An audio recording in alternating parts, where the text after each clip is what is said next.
Hola, buenas tardes. Parece que está complicado el tráfico, entonces varios estarán en camino, pero vamos a dar inicio porque ya son 5:15 a esta sesión, la tercera sesión del segundo módulo de movimientos estudiantiles contemporáneos. En primer lugar, queremos darles la bienvenida a eh, los asistentes presenciales y a nuestros colegas de las sedes a distancia en la Benemérita Universidad Autónoma de Puebla, que está el grupo que está coordinado por Patricia Moreno y Patricia León, en la Escuela Superior de Comercio y Administración del Poli, coordinado por Manuela Vadillo, la doctora Manuela Vadillo, en la Universidad Autónoma del Estado de México, el grupo coordinado por nuestra querida colega integrante del Seminario de Educación Superior, la doctora Rosa María Ramírez, en la Universidad Autónoma de Yucatán. Si no me equivoco, esta es su primera o segunda sesión. Segunda. Ellos se incorporaron, este grupo se incorporó un poquito más tarde porque iniciaron actividades más tarde, con la doctora Carmen Barrera y el grupo de la Facultad de Estudios Superiores Aragón, cuyo responsable es el maestro Juan García Cortés. Entonces, a todas y a todos ustedes, buenas tardes. Estamos dando inicio, decía, a la tercera sesión del segundo módulo de este curso interinstitucional, Perspectivas Internacionales sobre los problemas y debates actuales de la educación superior. Es el sexto curso del Seminario de Educación Superior y en esta ocasión vamos a tocar el tema de los movimientos contemporáneos en América Latina, los casos de Puerto Rico, Chile, Colombia y México. Y tenemos la fortuna de que nos acompañe en esta mesa, además de uno de los coordinadores del curso, el doctor Armando Alcántara, a quien ubican perfectamente porque está a cargo de muchas de las actividades del curso. Como presentador tenemos hoy al doctor Roberto Rodríguez Gómez. Eh, Roberto es integrante del Seminario de Educación Superior. Él es doctorado por el Colegio de México en Sociología. Es miembro del personal académico del Instituto de Investigaciones Sociales de la UNAM. En la actualidad, subdirector en la Dirección General de Evaluación Institucional. Roberto dirige la revista de Educación Superior de la Asociación Nacional de Universidades e Instituciones de Educación Superior, la NUYES. Ha publicado extensamente sobre muy diversos temas de políticas públicas en educación superior, desde trabajos que tienen que ver con el Colegio de Ciencias y Humanidades, con temas de género, participación de diferentes sexos, poblaciones de diferentes sexos en educación superior, análisis sobre la cobertura de la educación superior en estudios para la NUYES, una enorme diversidad de temas generalmente asociados a la educación superior, ¿no? Él es un especialista en sociología de la educación y podíamos señalar entre sus obras más recientes el artículo La Agenda del Camaleón, el capítulo La Agenda del Camaleón, publicado en un libro en Estados Unidos, la educación superior en la esfera pública, y el artículo del Ranking Times en la revista Perfiles Educativos. Eh, Además de todo esto, Roberto, a través de sus colaboraciones semanales en el suplemento Campus Milenio del periódico Milenio, ¿no? Eso no se lo echen en cara, participar en el periódico Milenio, no, no es responsable de la política editorial, ha hecho un seguimiento de los temas más acuciantes de la educación superior en México durante un lapso que creo que ya cumple 10 años, ¿no, Roberto? 10 años ininterrumpidos de colaboraciones con temas sobre educación superior privada, movimientos sociales en la educación, temas sobre gobierno universitario, temas sobre privatización de la educación superior, sobre movimientos estudiantiles, sobre financiamiento, sobre el asunto de los préstamos o créditos a los estudiantes, en fin, una enorme cantidad de temas. Todos estos materiales, tanto los trabajos académicos de Roberto, buena parte de ellos, y la totalidad de sus artículos los pueden ustedes encontrar en la página del Seminario de Educación Superior que ustedes ya conocen, porque ahí está alojada también la página de este curso. Antes de pasar a la presentación de Roberto, antes de cederle el micrófono, quiero recordarles que el taller correspondiente a este módulo se va a desarrollar el viernes de la semana que viene, que es viernes 7 de septiembre, a las 12 horas. Para quienes participan de manera presencial en el curso, lo vamos a hacer aquí en el Instituto de Investigaciones Económicas y se supone que cada uno de los sedes a distancia desarrollará también su actividad de tipo taller para tener una discusión en grupos de trabajo, para hacer la evaluación, en fin, esta forma organizativa que se explicó al inicio del curso. Entonces, que recuerden ustedes esto. Al final de esta sesión, Armando Alcántara volverá a recordar este asunto. Y sin más preámbulo, entonces damos paso a la presentación de Roberto Rodríguez. Gracias, Robert, por estar aquí y bueno, adelante. Sin más preámbulo, yo agradezco una presentación tan extensa más bien. Y sí, en continuidad, o como continuación, más bien, a la anterior sesión que se refirió a movimientos estudiantiles en el ámbito anglosajón, pues nos pareció importante eh, abordar también el contexto de América Latina y los movimientos que han surgido pues, de nueva generación, particularmente en los últimos años, 2011 y 2012, 2010, 2011 y 2012. Yo diría que para comenzar,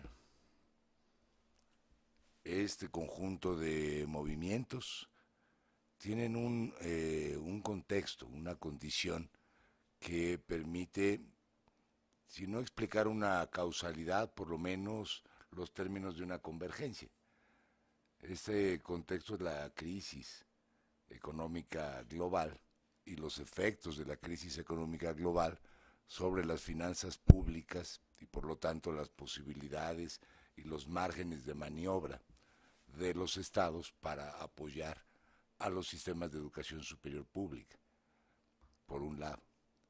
Y por otro, el impacto de la crisis en las economías familiares que hacen cada vez más difícil poder sostener a los estudios superiores de los jóvenes cuando estos no están debidamente subsidiados por el Estado. Yo creo que eso, digamos, da como los síntomas de una tormenta perfecta. Entonces no es casual, pues, que en lugares tan distantes como Francia, Inglaterra, Canadá, Estados Unidos, pero después en América Latina, en Colombia, en Puerto Rico, en Chile, los movimientos estudiantiles de estos años tengan justamente como rasgo coincidente esta protesta en contra de los fenómenos, procesos, formas, etcétera, que acompañan a la privatización o a los procesos privatizadores en el terreno de la educación superior. Si este es, digamos, un contexto más o menos común, el movimiento de Yo Soy 132 pues escapa a este patrón, es un movimiento distinto, porque no tiene como foco o como núcleo la protesta en contra de la privatización de la educación superior, no obstante que sea algo que comienza también a recoger la agenda de este movimiento, sino tiene un origen diferente, el del contexto electoral, demandas, exigencias y formas de movilización también distintas. Entonces, les propongo que examinemos en esta presentación un caso con cierta profundidad, que es el caso de Chile, para verlo en todos sus rasgos, detalles y, si se puede, vericuetos, y con menor grado de profundidad, y si nos alcanza el tiempo, también los casos restantes. Pero el propósito de la presentación es ver con acento el caso chileno, referirnos también a los otros movimientos, pero ustedes en la bibliografía y en los videos, ¿ya vieron los videos, por cierto? Bueno, en los videos pues tienen manera de completar, me parece, la presentación que ahora hagamos, y también en la sección de preguntas, respuestas y comentarios. El caso de el movimiento estudiantil en Chile, que es, por cierto, una de sus características es que continúa, está en plena efervescencia, se pueden seguir todavía pues casi diariamente las noticias que aparecen y que dan la vuelta al mundo al respecto, noticias no muy alentadoras, por cierto. Se arraiga en una larga tradición de movilización universitaria, no es un movimiento que aparezca de la nada, tiene raíces más o menos profundas en las maneras de organización y movilización de los estudiantes universitarios en ese país, y tiene también antecedentes que por lo menos para esta última generación puede uno ubicar, por lo menos desde, digamos, las protestas de los estudiantes del ciclo de bachillerato, lo que se llamó el pingüinazo o el movimiento de los estudiantes del secundario, los pingüinos, así les dicen, que se remontan al año 2005 y 2006. No, nos vamos a referir a este antecedente en particular. Pero aunque sea de manera sumaria, pues habría también que tener en cuenta como antecedentes importantes de las transformaciones que ha tenido el sistema universitario en Chile. En primer lugar, la reforma universitaria de 1967 y 1968, pues es de alguna forma el contexto también de efervescencia del año 68, que para las universidades en Chile, entonces eran unas cuantas las universidades públicas chilenas, una universidad gigantesca, la Universidad de Chile en los 60, con presencia en todo el territorio nacional, en donde la movilización de los estudiantes y el clima de reformas de la época da lugar a una modificación muy importante en las formas de gobierno, posibilitando por primera vez la participación en el gobierno universitario, la participación como corporación del gremio estudiantil a través de los consejos universitarios. Eso como un rasgo sobresaliente, pero no el único. Hay también una reforma académica de gran profundidad que pone, digamos, al día o moderniza, pues, a la gestión académica universitaria. Los sistemas de créditos, la semestralidad y muchas otras transformaciones. Se habla de la reforma universitaria del 68 como la reforma universitaria en ese país.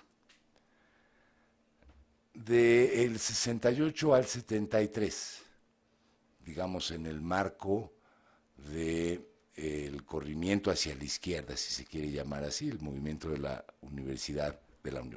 Unidad Popular, la presidencia de Salvador Allende, hace que las universidades asuman también funciones renovadas de responsabilidad social, pues hacia el extensionismo, la vinculación con causas populares, etc. Y en esas andaban cuando el golpe de Estado de 1973, el de Augusto Pinochet, pues rompió la tendencia que se venía desarrollando. La tendencia que se venía desarrollando de una universidad pública fuerte, renovada, moderna, de gran alcance, etcétera, eso se interrumpe, pues diría yo, brutalmente con el golpe de Estado. Las universidades, las públicas son, y los colegios universitarios y tecnológicos públicos son intervenidos. Intervenidos quiere decir que el régimen militar coloca como rectores a cuadros del ejército, por ejemplo. Hay persecución de profesores y académicos, muchos son exiliados, pues otros son desaparecidos, lo mismo de estudiantes. Las carreras de ciencias sociales prácticamente se extinguen y si no, se modifican en su orientación, en sus planes de estudio, en el currículum, etcétera, y queda muy poco de los propósitos, objetivos, etcétera, de la reforma del 68. Si bien no alcanzan, digamos, a aniquilar la institución universitaria como tal, pues es una transformación negativa muy importante. Se pierde la tendencia de crecimiento que se venía desarrollando y por supuesto se pierde también la tendencia de responsabilidad social universitaria que se venía desarrollando. En el año 81, todavía en pleno régimen de Pinochet y con un régimen pinochetista fuerte y firme a esas alturas, se lleva a cabo una reforma también de gran alcance o de gran importancia, una transformación más que una reforma del sistema universitario chileno. La Universidad de Chile, que tenía esta distribución o cobertura nacional, así como la Universidad Técnica del Estado, si quieren el equivalente al Instituto Politécnico Nacional, más o menos, ¿no? Pierden a sus sedes, digamos, provinciales, ¿no? Las pierden porque los centros o colegios de las provincias obtienen una suerte de autonomía o independencia y con unas combinaciones medio raras entre sedes que eran de la Universidad de Chile y sedes que eran de la Universidad Técnica. La fusión de estas dos da lugar a una entidad nueva. En el esquema que viene por aquí, se puede ver así, de manera panorámica, cómo se llevó a cabo ese proceso de descentralización, decían entonces, o de fragmentación, se puede también decir, del conglomerado universitario prevaleciente hasta el año 81. Por ejemplo, ¿no? Vean la tercera fila, con la sede Antofagasta de la Universidad de Chile y la sede Antofagasta de la Universidad Técnica del Estado, se da lugar a la Universidad de Antofagasta. Y esta adquiere independencia tanto de la Universidad de Chile como de la Universidad Técnica del Estado. Y se procede así con el conjunto de sedes regionales o provinciales, lo que digamos, implica una transformación estructural muy profunda. De tener dos grandes instituciones y unas cuantas más, se pasa a tener 18, 19 universidades, ¿no? Públicas, más bien pequeñas y distribuidas en el territorio, digamos más bien un sistema. Si se quiere ver cómo se promovió en ese momento, pues era un proceso de descentralización que estaría encaminado a desburocratizar más o menos la gestión universitaria y a permitir un manejo diferente de las entidades universitarias como tales, que no dependieran solamente de un poder central. Pero en realidad lo que se hizo fue debilitar a estas grandes instituciones, ¿no? Y tener en lo consecutivo un sistema fragmentado, con mucho menores posibilidades de interlocución y de negociación, que de por sí en ese momento ya eran más bien pocas. En términos financieros, La independencia de las sedes regionales pues implicó un tremendo problema para las dos grandes instituciones, porque en el decreto de la época se decidió que absorbieran las deudas de los establecimientos provinciales las instituciones centrales, pero ya estas con menos recursos, de manera que vivieron en déficit toda la década de los 80 y apenas comenzarían a reponer sus finanzas de ese déficit heredado de la fragmentación hasta una década después, ¿no?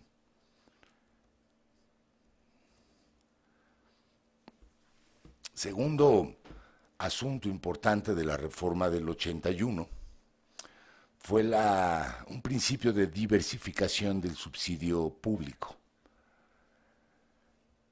El subsidio público hasta entonces se otorgaba como se otorga en México, pues un monto destinado a la institución, un subsidio fiscal, y esta desde, digamos, su autonomía, pues se dedicaba a distribuirlo en sus planes, proyectos y programas, un monto único.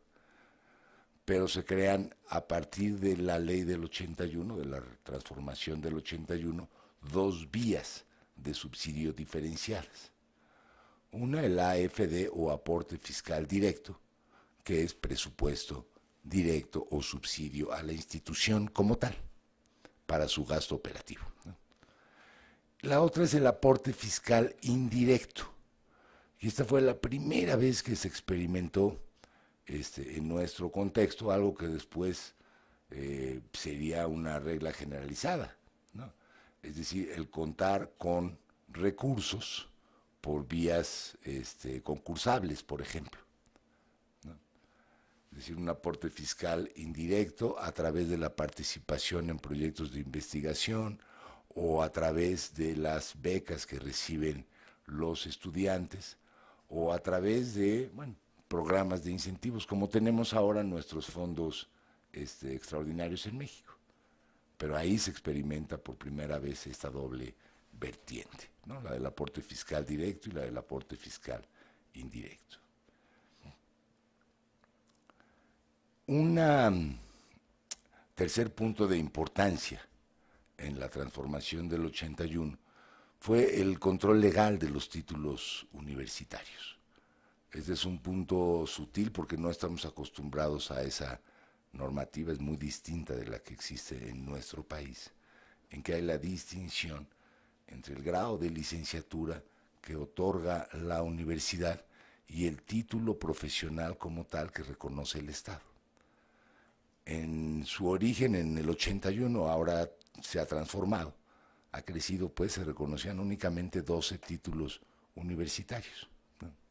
Exclusivamente.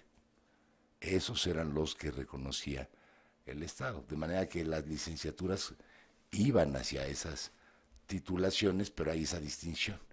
Aquí ustedes saben, es automático, uno obtiene la licenciatura y, entre comillas, porque hay que hacer un trámite, pues automáticamente la Secretaría de Educación Pública otorga un título idéntico a al grado de licenciatura y no hay que revalidar ninguna cosa, simplemente hay que hacer el trámite ante Profesiones y sale uno con su cédula profesional, ¿no?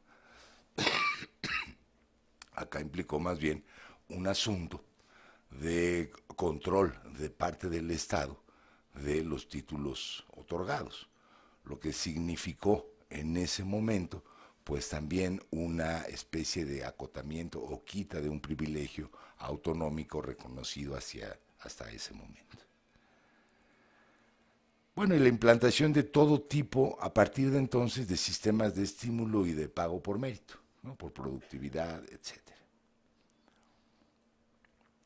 Después, a partir de 1988, se quita una especie como de veto que tenía la presidencia militar sobre las universidades privadas, sobre la participación del sector privado en el mundo universitario. Estaba muy limitada y acotada la posibilidad de establecer universidades privadas, pero a partir del 87-88 se realiza una apertura, muy parecida a la que ocurrió en México en el periodo del presidente Zedillo, ¿no? Es decir, bueno, se permite a partir de entonces que casi cualquier tipo de establecimiento pudiera operar como una universidad privada, al principio sin regulación y después va a haber bastantes regulaciones al respecto en Chile, ¿no? Pero se abre, digamos, al mercado de la participación privada la opción de los estudios superiores. Y ocurre lo que se pueden suponer que ocurre, ¿no? Se llena de pequeñas universidades privadas. Existía un sistema privado muy importante, el de las universidades católicas, por ejemplo, bueno, con una larga tradición y con niveles de calidad competitivos, por lo menos, con las universidades públicas existentes. Como también era aquí el caso, recuerda, ¿no? Pues que si la Universidad Iberoamericana o la Anáhuac, etcétera. Y en Chile les ocurre también el fenómeno que aquí conocemos de las universidades patito, más o menos hacia esas fechas, más bien por una especie de desregulación que de otro tipo de incentivos, pero pronto habrá incentivos también para la inversión privada, de dos tipos, incentivos de tipo fiscal, ¿no? Es decir, que no paguen el mismo tipo y el mismo monto de impuestos, ¿no? Las que son sin fines de lucro o que se registran como sin fines de lucro, que pagan otro tipo de establecimientos comerciales, ¿no? Y muy importante, algo que prácticamente solo ocurre en Chile, dentro del contexto latinoamericano, que las universidades privadas pueden participar de algunos de los fondos de aportación fiscal indirecta, es decir, tener recursos públicos para operar, ¿no? Por ejemplo, participar en los concursos de proyectos de investigación o también recibir a estudiantes que obtienen, digamos, créditos universitarios. Hay pues una apertura al sector privado, lo que va a dar lugar a la postre a un fenómeno de privatización. Pongo entre comillas privatización porque hay mucho que discutir al respecto, pero simplemente para establecer la proporción de la matrícula privada en el sistema. En el año 2000 se rompe la cota o la cuota o la barrera del 70% de la matrícula en instituciones privadas, universitarias o tecnológicas y más o menos se conserva esa proporción, que es, por decirlo, la inversa a la que tenemos en México. En México el 70% es público, el 30% privado. En Chile, en esos términos ocurre lo contrario, ¿no? Aparte el último día del gobierno de Pinochet, el último día casi que unas horas antes de dejar su cargo, pues, se aprueba la ley orgánica constitucional de educación, la LOCE, que trae una serie de nuevas normativas para el sistema educativo en su conjunto, ¿no? Pero para el superior trae varias implicaciones importantes. Una es que se genera el sistema de acreditación de instituciones, lo que pone una limitación a las universidades privadas que estaban operando, pero una nueva obligación o responsabilidad para las públicas. Es de los primeros sistemas de acreditación, exceptuando el estadounidense, que ya saben, tiene una tradición muy grande, muy larga en el tiempo, pero de los primeros que se implantan en América Latina. Y para la educación de bachillerato, ¿no?, la media superior o educación secundaria según la nomenclatura en Chile, digamos, el principio de municipalización en la gestión de los establecimientos y en la distribución del presupuesto. Este asunto de la municipalización, parecido a lo que aquí llamamos la federalización de la educación, va a tener consecuencias muy importantes para los movimientos de estudiantes. Tomen esto como antecedentes o contexto.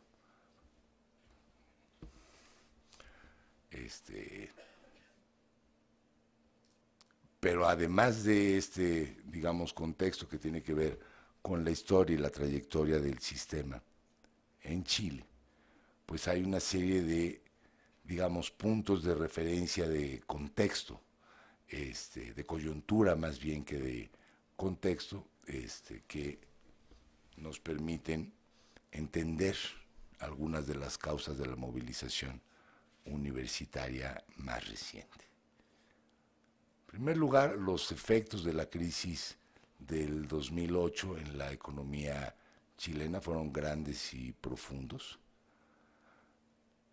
En el año 2009 comienza una caída del Producto Interno Bruto. Bueno, es una de la tendencia al crecimiento que venían llevando a partir del 2000, pues naturalmente, por efecto de la crisis, de la caída en los precios de los productos de exportación, pues tiene consecuencias muy grandes, ¿no? Sobre todo en el sector minero y en el manufacturero, que son sectores de exportación, provocan pues una, digamos, crisis que no, económica que no puede ser paliada, ¿no?, en sus efectos de manera rápida. A diferencia de la economía chilena, acá nos salvó en ese momento y nos sigue salvando el petróleo. Pero si no fuera por eso, cuando se acabe no quiero ni ver lo que puede pasar en México, ¿no? Ahí hay, digamos, no solamente una caída en el Producto Interno Bruto, sino inmediatamente una repercusión fiscal y en los recursos que puede aplicar el Estado para los programas sociales. De manera que, a pesar de la gran popularidad que tuvo el gobierno de Bachelet,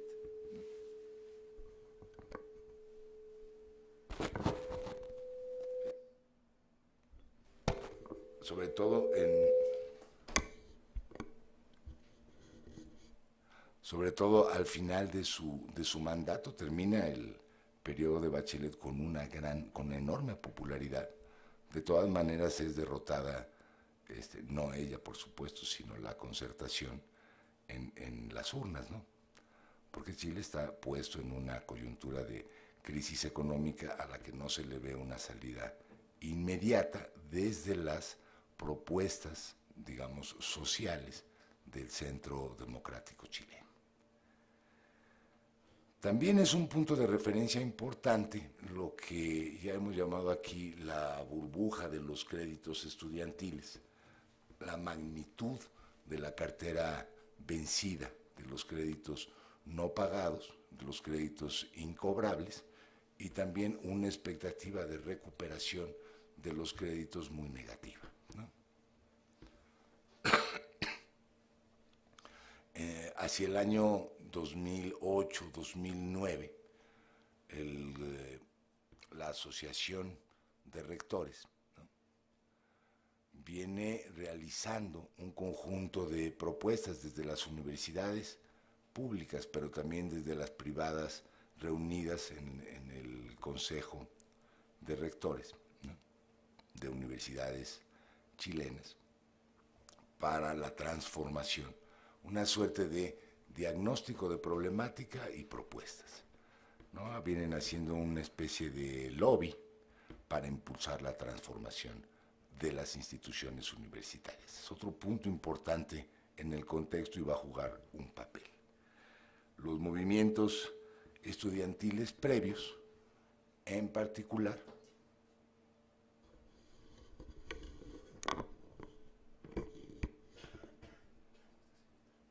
¿sí?, el llamado movimiento de los pingüinos, me refiero a ese en 2 o 3 minutos, ¿no? Se le llama de los pingüinos por no sé si sepan, es por el uniforme que llevan. Es un uniforme obligatorio, aunque ya es educación preuniversitaria, van todos vestidos con suéteres azul marino, ¿no?, camisa blanca y una corbata, si es así, ¿no? Y entonces dicen, y es verdad, que parecen pingüinos en la calle, ¿no? Es que imagínense, miles reunidos en el Transmilenio, por ejemplo, ¿no?, todos uniformados, pues son los pingüinos. En el 2006 hay una movilización muy importante, y casi inédita en los anales de los movimientos estudiantiles latinoamericanos, porque lo que están reclamando los estudiantes de bachillerato en ese momento son cambios en las reglas de juego que les permitan acceder a las instituciones universitarias. Se están dando cuenta de que los estudiantes que provienen de los colegios, de los liceos, etcétera, municipales, tienen menores posibilidades y condiciones de ingresar a las grandes universidades públicas.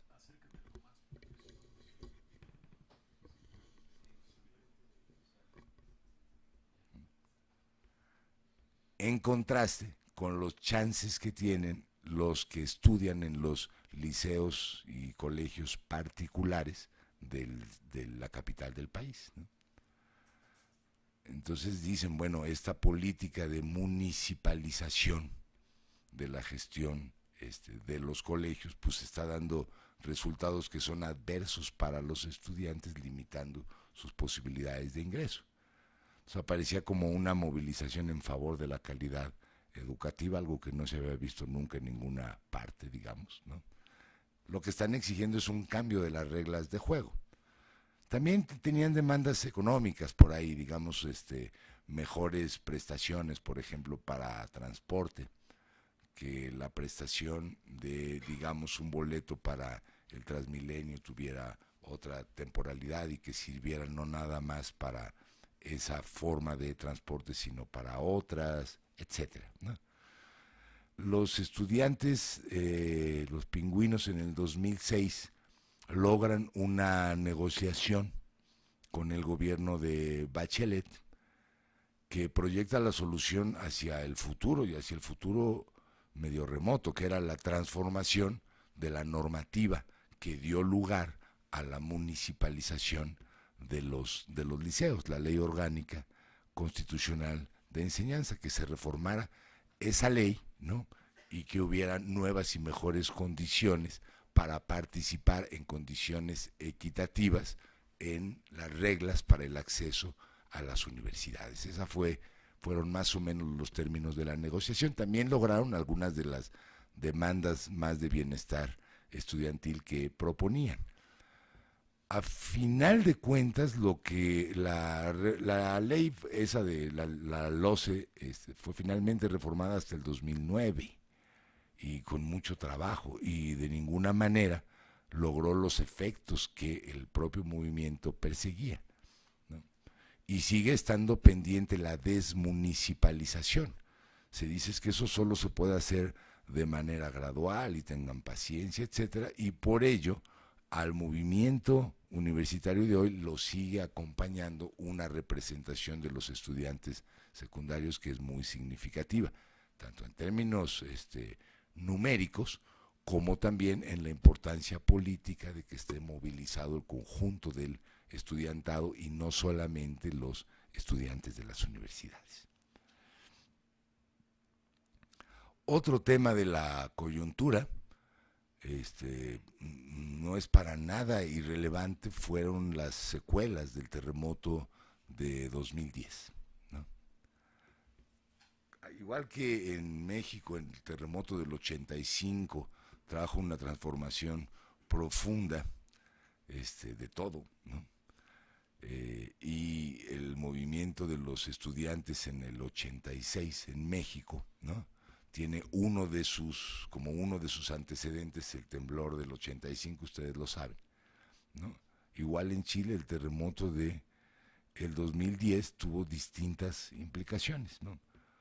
Una, bueno, que agudizó todavía más la crisis económica que se vivía, pero, digamos, la participación de estudiantes universitarios en programas del tipo Un Techo para Chile o cosas por el estilo, es decir, participar en la reconstrucción de lo que se había destruido, permitió nuevas solidaridades, activación de estudiantes, digamos, en el contexto de reparación de los daños del terremoto, pero esa reactivación de los jóvenes, ¿no?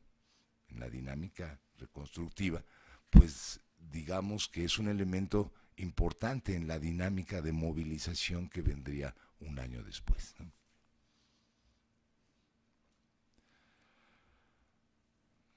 Esto muy rápidamente de cómo está organizado el ultracomplejo, ¿no?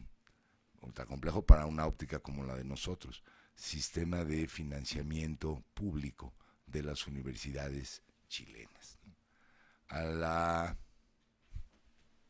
Ustedes ven así, a la izquierda, ¿no? Tienen los montos y partidas del aporte fiscal directo, es decir, el dinero que se entrega directamente a las instituciones distribuido por los fondos. Como pueden ver, lo que me importa más es la rayita azul que aparece hasta el final, azul claro. Las instituciones públicas solamente integran el presupuesto de la institución con el 51% de aportación del Estado directa. Piensen que en México es muy arriba del 90%. En una institución como la UNAM, pues es el 97%, más o menos, ¿no? Lo que representa la aportación fiscal directa, su equivalente al presupuesto de la institución, ¿no? El recibir 50% por la vía directa es muy poco, es decir, tienen que buscar las públicas, el 49 o el 48% restante, más o menos como pueden, y ese como pueden es a través de las aportaciones fiscales indirectas. Por ejemplo, los bonos que reciben los estudiantes que obtienen mejores puntuaciones en el examen de admisión general, la PSU, la prueba única para ingreso. No sé exactamente qué significa la sigla, o las becas para los estudiantes de menores ingresos que se inscriben en universidades propias del Consejo de Rectores de universidades chilenas, o los préstamos del Fondo Solidario que se entregan a universidades, préstamos con intereses, préstamo, ¿no? O los préstamos con aval del Estado, es decir, hay dinero que se entrega a los estudiantes a través de distintas formas, y estos, al inscribirse a las instituciones públicas o privadas y pagar las cuotas de arancel, las cuotas y colegiaturas que imponen las instituciones, pues indirectamente aportan al presupuesto de la institución. Pero ninguna universidad, ni pública ni privada, puede sostenerse si no es a través de cuotas y colegiaturas, de manera que la gratuidad, ¿no?, es financieramente insostenible en un esquema de esta naturaleza. Los apoyos a los estudiantes, apoyos entre comillas, porque son o becas o bonos o créditos, representan más o menos el 48% del presupuesto de las universidades públicas. Fíjense, una comparación puede ser útil para entender qué significa esto.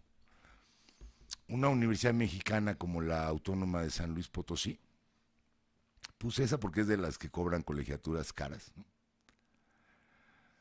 Por sus cuotas, las cuotas representan el 8.8% del presupuesto universitario, ¿no? La Universidad de Chile, que es de las más beneficiadas con la aportación fiscal directa, hay que decirlo, pero las cuotas que cobran a los estudiantes representan más del 20%, el 21.5% del presupuesto de la institución. Pero vean, las universidades de California, ¿no?, el conjunto de las universidades de California que cobran cuotas, ya oyeron la vez pasada, bastante caras, ¿no?, pero las cuotas representan apenas el 12% del presupuesto de las instituciones. O una universidad como la Complutense de Madrid, que también cobra cuotas a los estudiantes, estas representan el 15% de lo que la institución tiene como presupuesto, lo que quiere decir que se haga la comparación por donde se le quiera hacer, ¿no?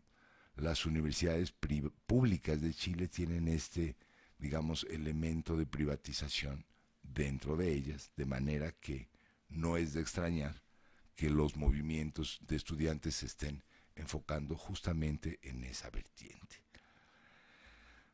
También es interesante este cuadro, para redondear ya mismo la explicación de la vertiente económica de la protesta. Estas son las primeras instituciones por el monto de recursos de aportación fiscal indirecta que reciben. Ya saben, la participación a través de los estudiantes que reciben bonos por su calificación en la prueba única, o que tienen becas, o que reciben créditos, o que participan las instituciones en proyectos de investigación, por ejemplo, ¿no? Haciendo el ranking, pues, de cuál es la universidad que recibe más y la que menos. Las primeras 6, ¿no? La lista de las primeras 6 incluye a 2 privadas, ¿no? Como son la Pontificia Universidad Católica de Chile y la Universidad Adolfo Ibáñez, ¿no? Lo que quiere decir, ¿no? Bueno, lo que simplemente muestra que se benefician también las universidades públicas de los recursos fiscales, lo que en otras realidades es algo más o menos impensable, ¿no? Arancel quiere decir las colegiaturas, ¿verdad? Vean la tendencia al crecimiento de las cuotas que pagan los estudiantes, ¿no? Del 2000 al 2009, pues realmente se disparan, ¿no? No aumentan, digamos, al doble, pero sí por arriba del 30% lo que los estudiantes pagan por sus estudios universitarios, ¿no? Y un estudio de la OCDE sobre el sistema universitario chileno concluye de que Chile está en la segunda categoría, ¿no? En la segunda categoría de muchas categorías, ¿eh? Nosotros estamos como en la 10ª categoría más o menos. Según lo que significa el costo de la universidad para los estudiantes. Dice este estudio, bueno, en la categoría 1 nada más hay un caso que es Estados Unidos, en donde es la más cara, ¿no? Luego la categoría 2 tiene países como Australia, Canadá, Japón, Corea y Chile, ¿no? Es decir, la universidad chilena, el conjunto de universidades chilenas son de las más caras del mundo, ¿no? En valores de dólares por poder adquisitivo, ¿no? Pero el arancel, es decir, el costo está fluctuando entre $3,000 y $4,000 al año, dólares ya convertidos a una paridad por poder adquisitivo.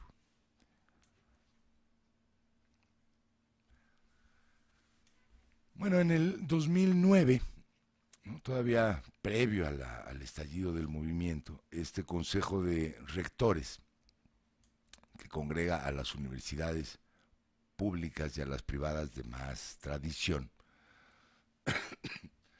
llevó a cabo un conjunto de propuestas, ¿no? Para transformar, digamos, el sistema.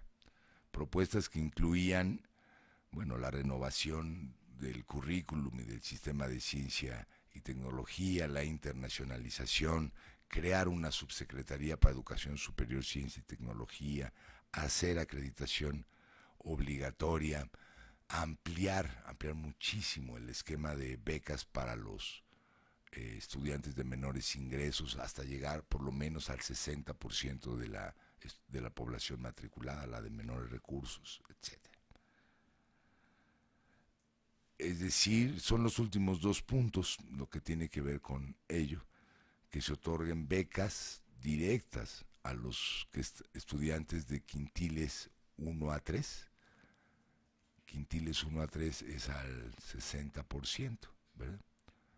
De los estudiantes de menores ingresos.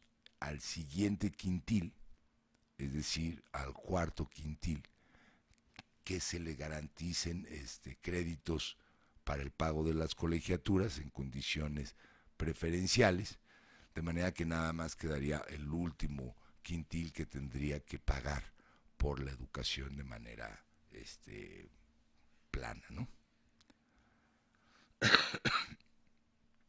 Esto más o menos ya lo dijimos.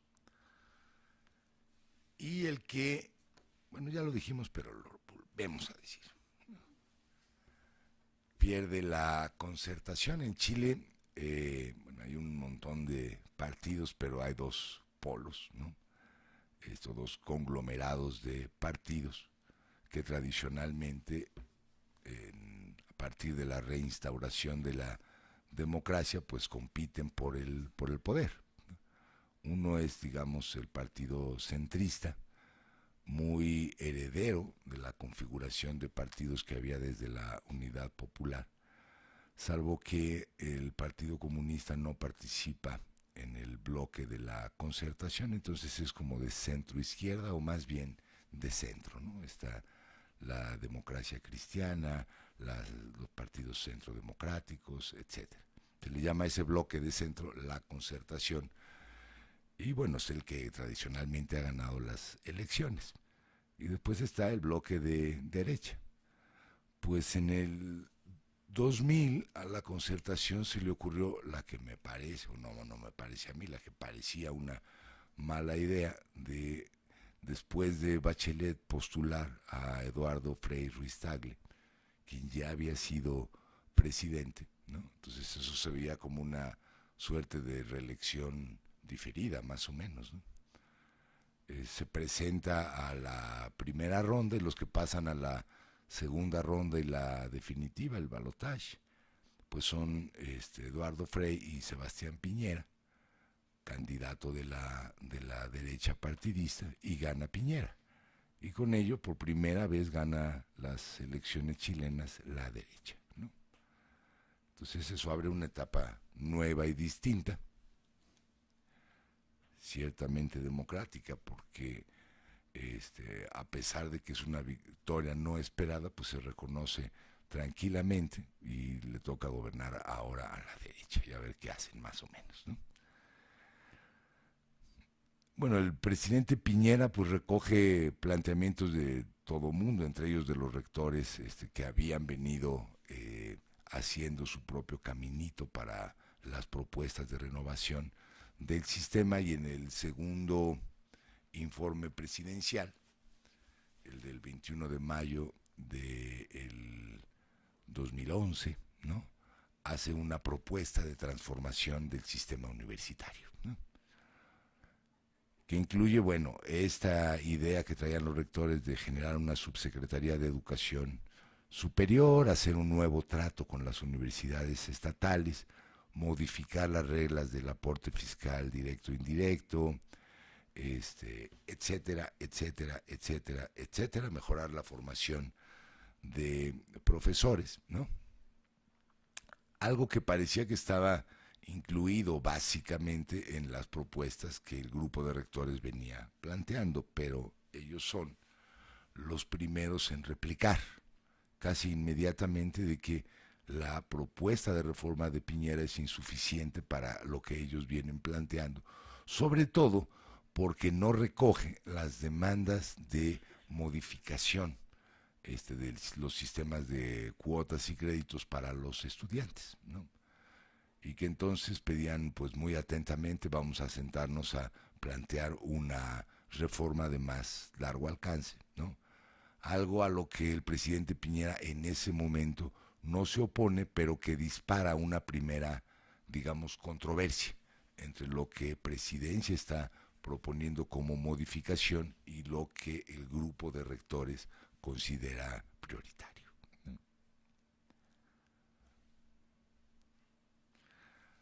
Hacia esas fechas empiezan a salir las primeras movilizaciones, ¿no?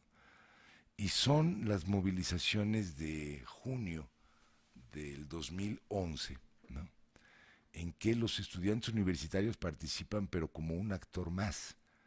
Los que están saliendo a la vanguardia pues son el colegio de profesores y las asociaciones de estudiantes de secundaria, del bachillerato, que no ven reflejado en los nuevos planteamientos de Piñera pues la solución a lo que vienen pidiendo desde el 2006, que es la desmunicipalización, y el cambio de reglas para el ingreso a las universidades, ¿no? Pero esas movilizaciones, las de junio, crecen muy pronto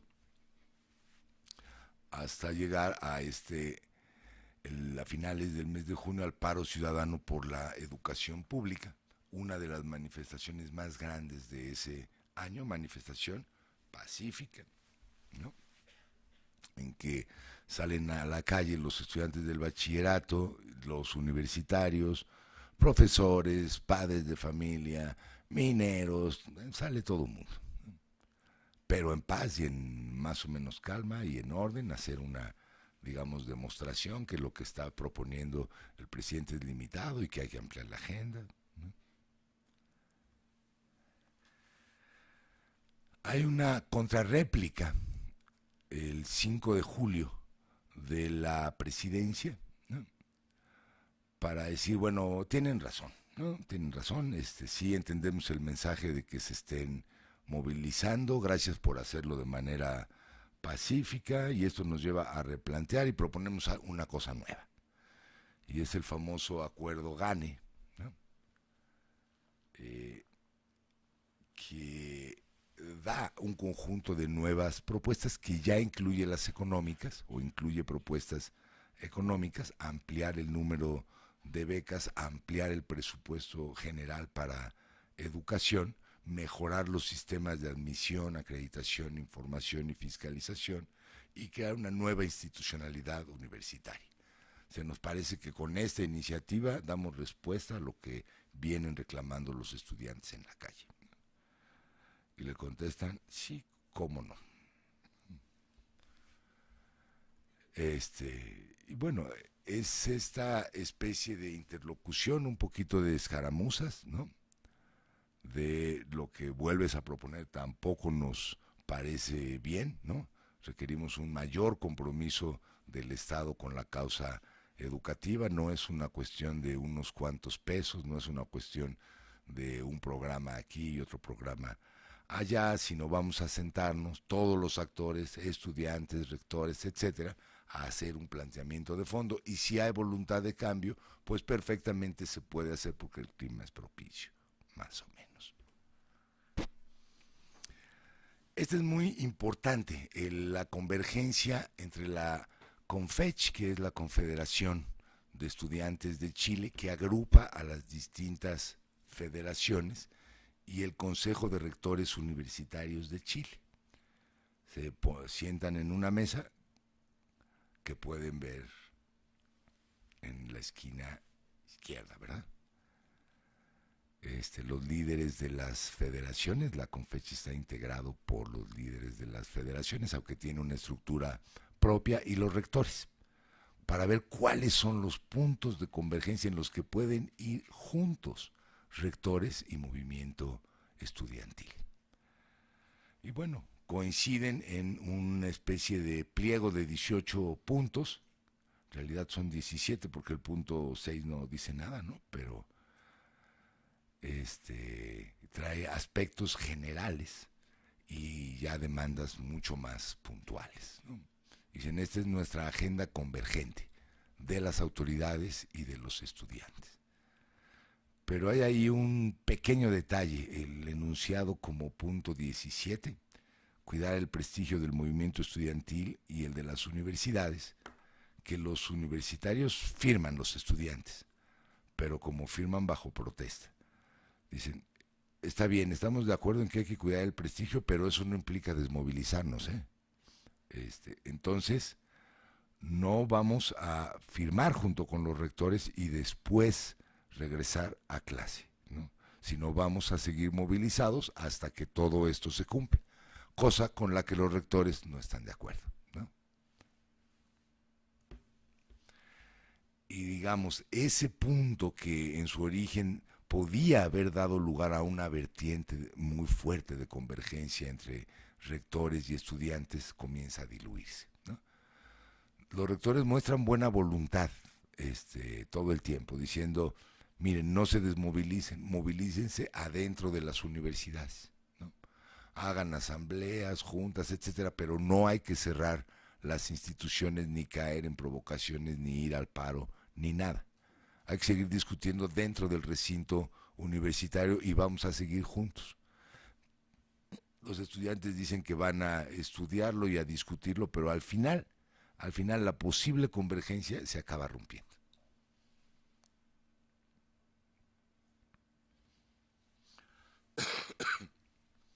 El 14 de julio 2011 hay una marcha estudiantil que fue la primera convocada pero no autorizada, ¿no? Es la primera vez que salen de manera masiva sin autorización del ministerio y la marcha termina pues en disturbios, ¿no? Se movilizan más o menos 100,000 en Santiago y en varias ciudades del interior, como para perfilar un movimiento universitario un poco más radical y que no dependiera de las negociaciones con la Junta de Rectores, ¿no? En esta marcha, por cierto, sale por primera vez esa pancarta que después se volvió muy famosa y dio la vuelta al mundo: si ustedes no nos dejan soñar, no los dejaremos dormir, ¿no? Que es buena, ¿no? Y que es el asunto de los cacerolazos nocturnos, por ejemplo, ¿no? En agosto, a principios, a través de las reuniones de las federaciones, surge una agenda propia, que ya no es la misma que la agenda convergente con los rectores, ¿no? Aunque trae puntos, recoge puntos de esa agenda convergente, pero es, digamos, la que la Federación de Estudiantes propone. Recoge aspectos del pliego de demandas de los estudiantes de secundarios, trae este tema de derechos educativos y lingüísticos de los pueblos originarios, pero todavía es una, digamos, pliego petitorio más o menos limitado, porque no están planteando, por ejemplo, la gratuidad de la educación superior, no todavía, ¿no? Sino que haya condiciones más equitativas y que se amplíe, por ejemplo, el número de becas y que sea más justo el examen de admisión, etcétera. El planteamiento de una agenda propia, de un pliego petitorio propio, es respaldado por marchas y manifestaciones prácticamente en todo el mes de agosto, algunas muy grandes y unas muy novedosas e ingeniosas.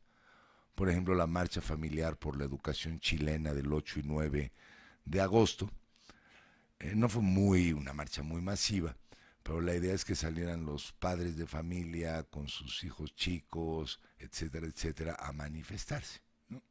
Y contra ellos pues no iría la policía, digamos, muy diferente de la demostración de hacía apenas 3 semanas, la del 14 de julio.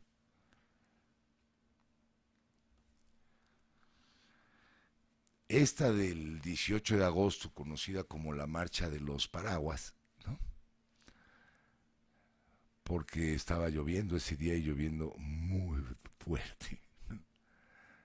Entonces pues todo el mundo sacó su paraguas, pero fue una marcha masiva en la que hay una nueva articulación del movimiento con respecto al gremio magisterial, ¿no? No de profesores universitarios, sino de los de básica. A quien ven ahí en la imagen, pues es el líder de los maestros de básica. Está también Camila Vallejo y Giorgio Jackson, ¿no? Digamos ya como el liderazgo a partir de ese momento. La marcha de los remolinos, así se le llamó, la del 21 de agosto, no fue propiamente una marcha, fue en un parque, en el Parque O'Higgins, y fue más bien un festival, ¿no? Lo que abriría también a partir de ese momento la vertiente de los festivales, ¿no? Es decir, con grupos musicales, sobre todo de rock y tradicionales, ¿no? Ahí estuvo el Inti Gimani, el Quilapayún, etcétera, grupos de mucha tradición, junto con pues el rock tradicional chileno. Duró todo el día, un concierto gratuito y fue un montón de gente. Se llamó la de los remolinos por los reguiletes, que allá se les dice remolinos, que eran como el símbolo de, ¿no? Y fue un domingo, ¿no?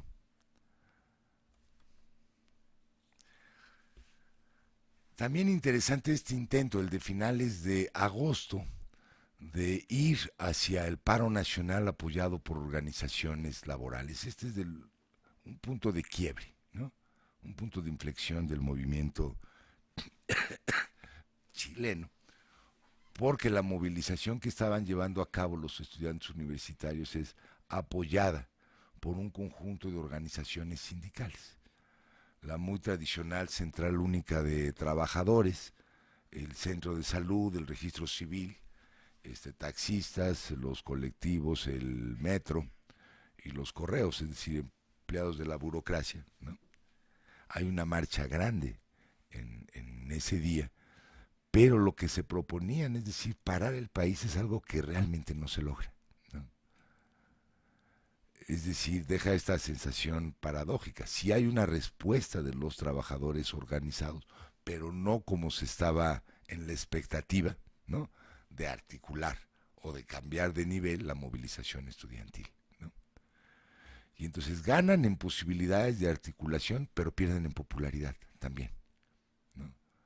Digamos, mucha de la simpatía que socialmente recibía el movimiento, que era muy alta, a la hora de que salen otros movimientos y actores a la calle, comienza a ser, digamos, relativizar.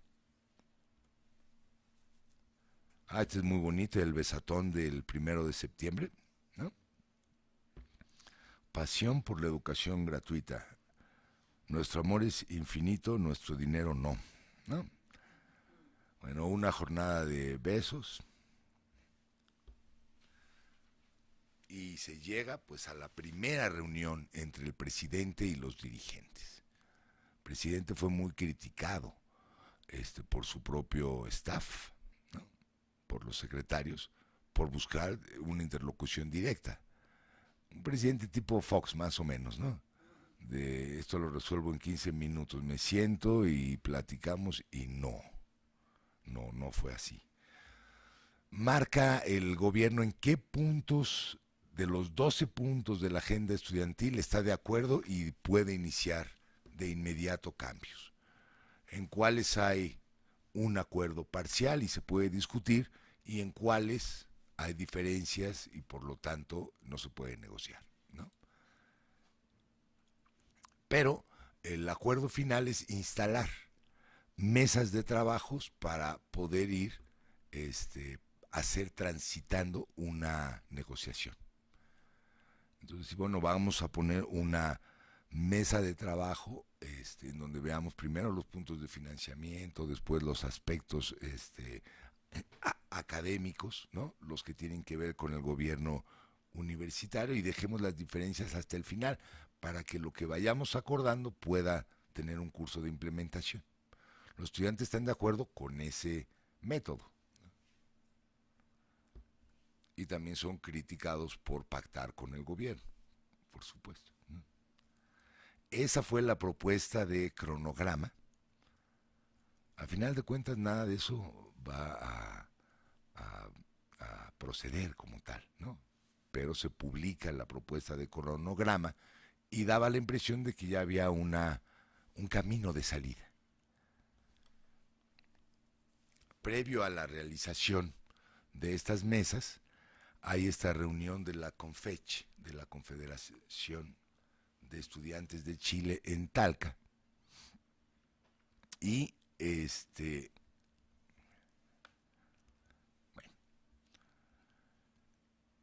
y digamos que el resultado de esa reunión, en que se juntan todas las asambleas representativas de las distintas instituciones y ya traen su propia posición respecto de la vía de solución, son cosas tales como, bueno, está bien que la CONFECH y los líderes de la CONFECH se sienten a negociar, pero hay que hacer totalmente transparente este proceso y que se televisen las discusiones que haya con las autoridades, por ejemplo, y que se posterguen los plazos de aplicación de normas que ya están aprobadas hasta que no se concluya la negociación, ¿no? La CONFECH, además, a partir de la reunión de Talca, ¿no?, pues genera un documento, es un documento largo, de propuestas en donde ya va, digamos, si no radicalizando, sí puntualizando de manera mucho más clara y articulada qué es lo que están proponiendo y a qué se están oponiendo. Llega a la reunión, a la segunda reunión con las autoridades, lo que están viendo ahí es el patio del Ministerio de Educación, con un documento de garantías, lo que los estudiantes piden previo a la realización de las mesas de diálogo. Como decir, se nos había olvidado, pero antes de que empiecen las mesas, el Estado debe garantizar estos 4 puntos. Primero, frenar los proyectos de ley. Segundo, transmitir las mesas por televisión. Luego, postergar el plazo límite para el cierre del primer semestre. Y luego, no entregar recursos a las universidades con fines de lucro. Si eso garantiza el Estado, nos sentamos a platicar.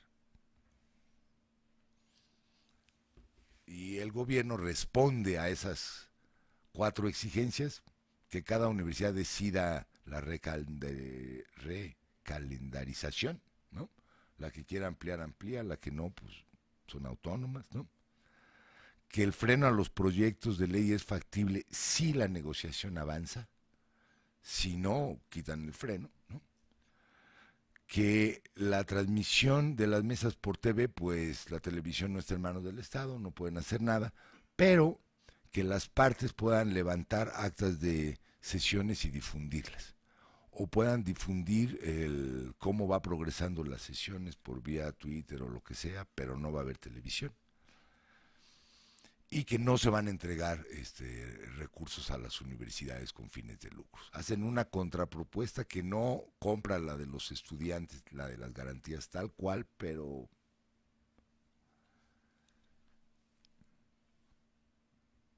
esto es más o menos lo mismo. La CONFECH acepta, ¿no?, como tal. Está bien, vamos bajo esas condiciones a iniciar las mesas de diálogo, ya con las garantías que ofrece el gobierno, pero también, si no tienen inconveniente, vamos a meter 2 puntos previos más, ¿no?, antes de empezar. Que se transparente la ley de presupuesto 2012. No, están en septiembre. La ley se vuelve pública hacia noviembre, más o menos, igual que aquí. Pero allá hay una iniciativa que tiene el gobierno para el presupuesto. Y entonces que haga público el presupuesto que está manejando para que nosotros sepamos cómo va a distribuir y si ya tiene previsto realizar las modificaciones que vamos a negociar, ¿no? Y que ellos deciden cuándo regresan a clases, ¿no?, porque van a parar, ¿no?, mientras la negociación transcurre. Bueno, se rompe el diálogo, finalmente, ¿no? Es decir, con todos esos prólogos y previos llega un punto en que el gobierno decide. No hacemos entonces las mesas de negociación porque no podemos estar negociando condiciones preliminares todo el tiempo porque se viene encima, porque no podemos transparentar el presupuesto porque todavía lo estamos integrando y se está discutiendo y hay partidas que no se pueden dar a conocer, ¿no? Si quieren les decimos cómo va el educativo, pero no todo el presupuesto, etcétera, etcétera, etcétera, ¿no? Entonces el 6 de octubre hay una protesta muy grande, ¿no?,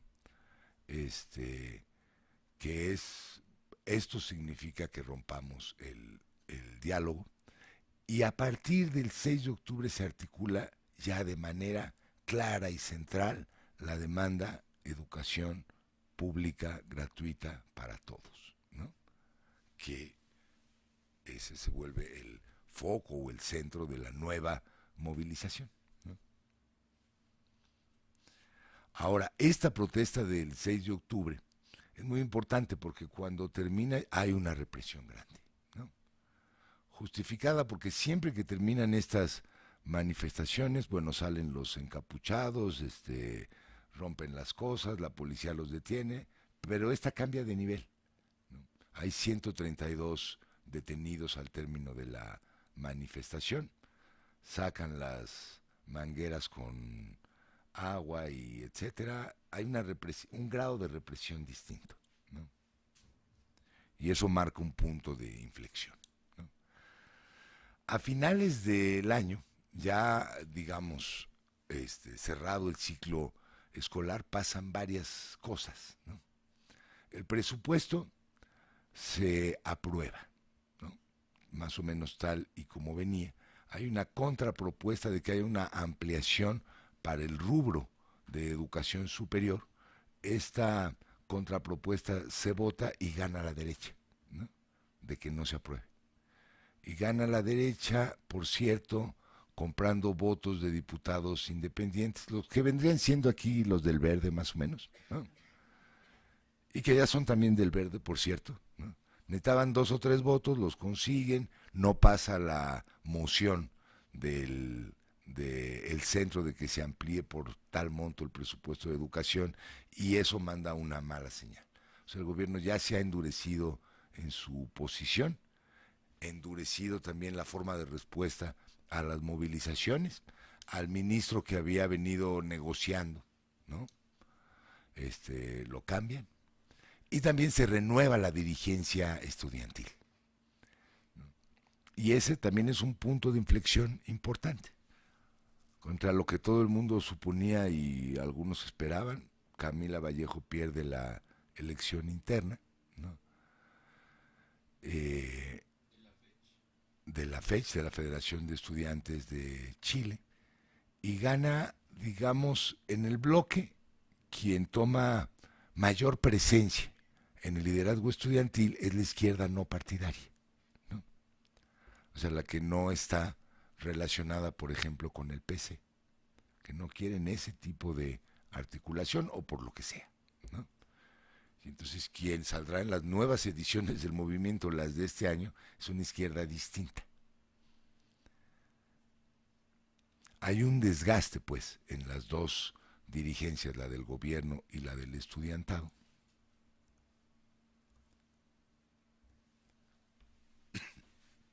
que va a dar como resultado una especie de movimiento con pocas posibilidades de negociación, que es lo que estamos viendo ahorita, ¿no? En estos últimos tiempos. Sí hay, y durante todo el proceso, la búsqueda, por ejemplo, de un diálogo de los estudiantes con el otro actor político, que es el Congreso. En varias ocasiones se han reunido con senadores, ¿no? Por ejemplo, para apoyar, digamos, o por lo menos para legitimar las demandas y los puntos de vista de los estudiantes. De manera unilateral, el gobierno en este año ha lanzado 2 propuestas nuevas, ¿no? Relativamente nuevas, que eran demandas de los estudiantes. Una, muy importante, quitar a los bancos como el intermediario financiero para los créditos, ¿no? Así que ya no sea la banca comercial, o sea el Banco Santander, ¿no? El que esté en medio de los créditos, quitar ese intermediario para poder reducir el costo de los intereses, subsidiar los intereses y por lo tanto ofrecer créditos con un interés de tipo 2% y además general, lo que significa para algunas modalidades de crédito disminuirlo de 6-7 puntos de interés hasta 2. Eso está en discusión en el Congreso, ¿no? ¿Qué dicen los estudiantes? Ni se molesten. Nosotros lo que queremos y lo que vamos a lograr es educación gratuita para todos. Sí, está muy lejos, pues, los términos de la discusión. ¿Qué es lo que va a ocurrir? ¿Quién sabe, no? Digamos que un posible escenario es que el costo político para, digamos, la formación política de derecha ya es muy alto, ¿no? Digamos que en vista de las posibilidades de elección, ¿no? En 2 años, en 1 año y pico termina la presidencia, ¿no? El desgaste del gobierno frente a la movilización de los estudiantes y la impopularidad ha sido muy alta. En las encuestas que se hacen todo el tiempo, y que aún no han caído en el descrédito como en otras partes, ¿verdad? Dicen que la mayoría de la población encuestada está de acuerdo con las demandas de los estudiantes, aunque en desacuerdo con sus formas de movilización, por ejemplo, ¿no? Pero también en desacuerdo con las respuestas que está dando el gobierno al manejo del conflicto. Entonces, ese es un mal escenario para un gobierno que quiere buscar la reelección. Y un buen escenario para la oposición, que entonces busca relacionarse, ser interlocutor y apoyar las demandas de los estudiantes. Pero los estudiantes han lanzado el mensaje a sus liderazgos de que no negocien demasiado con los partidos porque van a alcanzar a copar el movimiento de los estudiantes. Entonces esto genera una especie de situación de impas. La movilización continúa, la represión también continúa, las posibilidades de lograr una plataforma de negociación efectiva son mínimas, ¿no? Aunque el movimiento ha alcanzado varias de sus demandas centrales ya estén en el centro de los debates del Congreso sobre la reforma de la educación superior, ¿no? Grosso modo, pues ese es la situación del movimiento estudiantil chileno. Y como les había anunciado, íbamos a poder ver más o menos bien ese caso, y por la hora no vamos a meternos en los otros, excepto hagamos ahora el receso, si les parece bien. Si quieren, hacemos algo de los otros movimientos en las partes de preguntas. Que a mí ya se me está... Bueno, muy bien, pues yo creo que podemos pasar al receso así sin más y regresamos en 15 minutos máximo. Les pedimos a todas y a todos que vayan preparando sus preguntas. Funcionaremos como en las otras sesiones. Se pide que, de ser posible, las sedes a distancia pudieran ir enviando sus preguntas incluso por escrito. A veces es mejor para quien va a responderlas tenerlas de antemano y tenerlas así más claras. Si no es posible hacer esto, entonces daremos paso a que hagan las preguntas de manera directa y luego se harán las preguntas aquí en la sala. Bueno, entonces vámonos a un receso de 15 minutos máximo.